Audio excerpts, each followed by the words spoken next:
American recreation in the 1980s. Throughout the 1980s, Americans continued to find ways to escape from their usual work routines with recreational activities. The 1980s introduced video games and aerobic exercises into Americans' lives. Video games became increasingly popular in the 1980s as video game arcades were seen throughout the country.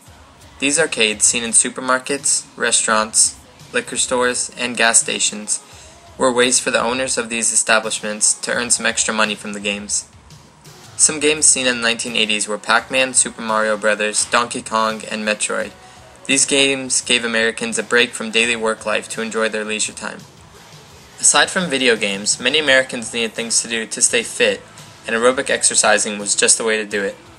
One of the most famous aerobic fitness trainers was Richard Simmons, who showed Americans on his television show how to do aerobic exercises and lose weight while doing it.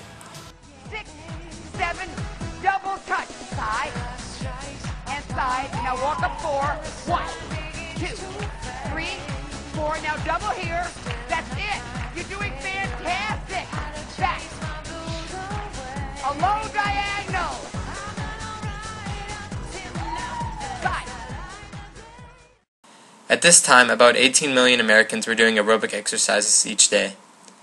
All things considered, the recreation of Americans changed in the 1980s to reflect their wants of video game technology and aerobic exercising.